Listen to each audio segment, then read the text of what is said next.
Most people think setting up an LLC is a super simple and easy way to protect their assets and save money, and they'd be right. But the problem is they think once they've gone online, filed the paperwork, and set it up that they're done and fully protected. But that's not how it works. What actually happens is people set up their LLC and then make one of the most very common mistakes, like where they form it, how they structure it, who they include, or even when they create it. Mistakes that can end up costing you thousands in taxes and even leave you exposed to dangerous lawsuits. Hi, I'm Pam Garrett, a money protection lawyer, and I've sued people whose LLCs weren't set up correctly. I've also protected clients when everything was on the line. I've helped thousands of families put the right plans in place to protect their assets, not just on paper, but in real life. So in this video, I'm going to share with you the 6 biggest mistakes that could leave your assets completely exposed, and more importantly, how to protect yourself the right way. So let's start out with quickly covering what an LLC actually is. LLC stands for Limited Liability Company. And what that really means is it creates a separation between you and your business. Think of it like a wall. On one side is your business, on the other side is your personal life.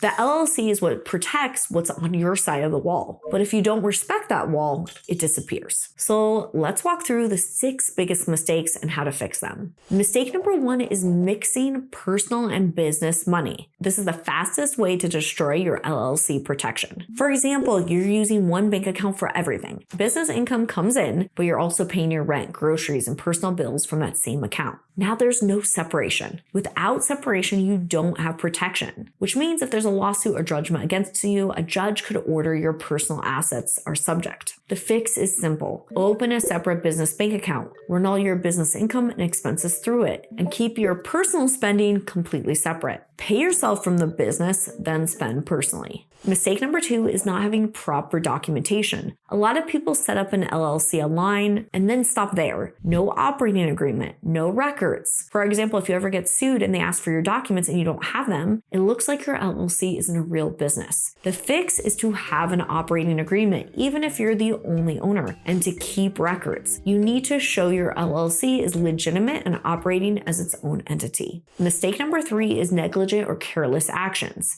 An LLC does not protect you from your own actions if you act irresponsibly. For example, let's say you're a real estate investor and you decide to handle repairs yourself. You make a mistake during that repair and it causes damage or someone gets injured. In that situation, you can still be held personally liable even if the property is owned by an LLC, because the issue isn't the business, it's your action. The fix is to operate responsibly and to hire qualified professionals when needed. Follow safety standards and don't cut corners. The LLC protects business risks, not your personal negligence. Mistake number 4 is signing everything personally. This is very common. For example, you sign a lease or contract with your name instead of the LLC. Now, legally, that obligation may fall on you, not the business. The fix is to always sign as the LLC. For example, your name as the manager of XYZ LLC. That small detail is what helps keep liability where it belongs. Mistake number 5 is thinking one LLC protects everything. It doesn't. For example, you put multiple rental properties and businesses into one LLC. If one property gets sued,